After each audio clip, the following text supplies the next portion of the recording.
Hey, what is up, my brothers and sisters? Oh boy, do we have an interesting Chainsaw Man chapter to go over today with chapter 128, Main Dish. And wow, these last couple of weeks, Chainsaw Man had just been on some of the most wild and crazy sections of part 2. And that's saying something considering we are reading Chainsaw Man. The falling devil has descended upon Earth and is causing a lot of death and destruction. And in the midst of that chaos, Chainsaw Man has challenged her, and we get a look at how Denji copes with his own trauma. And it turns out Denji is a crazy idiot, and to absolutely no one's surprise, he is perhaps the most based, simple-minded, and especially horny character that I have seen in anime and manga. Man, if Down Bad was a character, Denji would be its incarnation. I honestly think Fujimoto put all of his quirky teenage boy angst and wrote it all into Denji.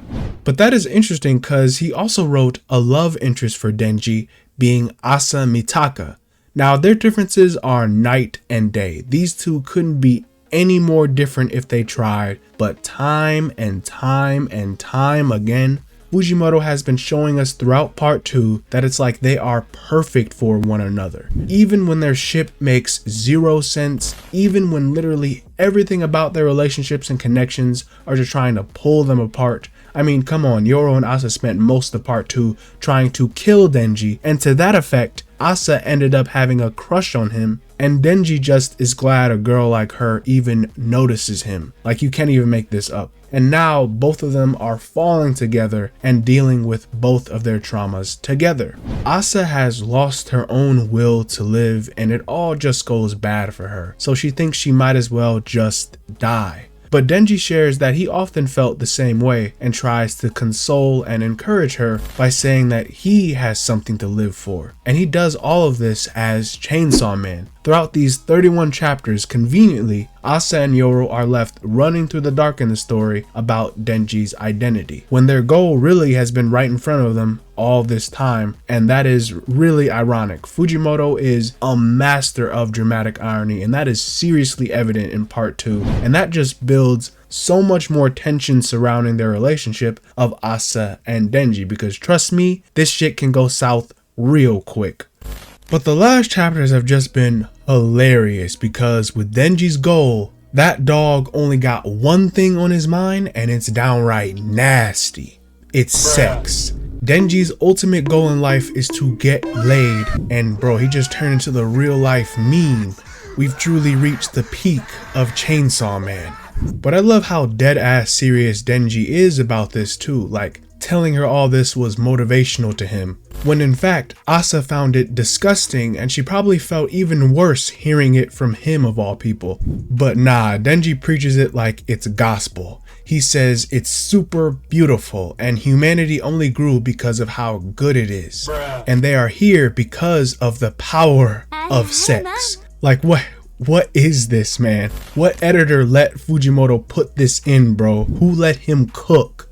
But anyways, Asa says people only do it because they have nothing better to do, and yeah, that's spoken like a true femcel. But Denji argues there's nothing better than it, and Asa calms down and questions why he thinks he'd ever get any, but Denji says he may not now, but he might score in the future. Asa promptly shuts him down, saying no woman in existence would want to have sex with a guy with a chainsaw sticking out of his head. And again, what the actual hell am I reading with this dialogue, man? This had me rolling on the floor reading this. This causes Denji to get super bummed out, and both of them start falling into hell. Asa passes out entering the doorway, and it looks like the devil has served her main dish as all the ingredients have been shown here. Denji tries to leave hell, but he was decapitated by the same worm-like devil from chapter 124. But despite that, Denji keeps himself together and regenerates while also holding Asa. But before they could escape, Falling Devil comes to the door and greets them and asks Chainsaw Man to put Asa down and she will send him back.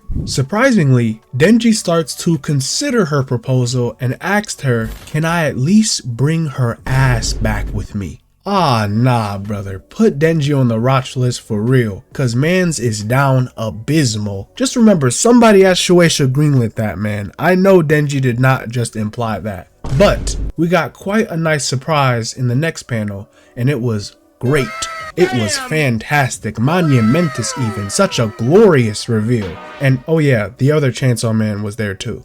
For real though, the fake Chainsaw Man is back, and he plowed straight through her again. But this Chainsaw Man warns Denji about the pursuing devils and asks them to evade them until sunrise, and it leaves the chapter in a cliffhanger.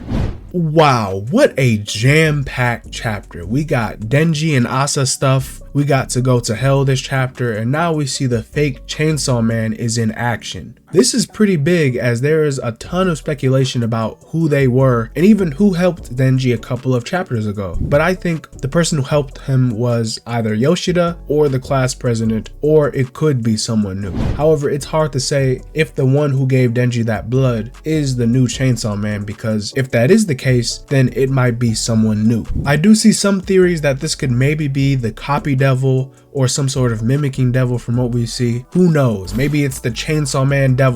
I haven't the faintest clue what Fujimoto cooks. However, from what we do know, they seem to be on the hunt to kill devils just like Denji is, and they killed Yuko in cold blood. So they are not really an ally to trust yet, but this is going to lead to some very interesting interaction in the future. And it's perfect timing because this cliffhanger leaves us with a break next week. Again, some stuff about this chapter was extremely fun, very exciting, but I'm interested on how Asa would come out of all this, and if she will come to learn the real identity of Denji and Chainsaw Man, because that would really complicate things more than they already are. In fact, if she targets the fake Chainsaw Man instead, that's almost even more complicated considering Yoro wants to hunt them, and there's a lot that goes into that, but I look forward to it. The second Chainsaw Man stuff is very hype. I don't know why Fujimoto felt the need to have two rampaging psycho Chainsaw Men, but let that brother cook, cause this is really entertaining. I might make a couple of theory videos in the future and have longer discussions next time, so look forward to that. Please remember to share your own awesome thoughts in the comments below, but I'll see you guys in the next one. Bye bye.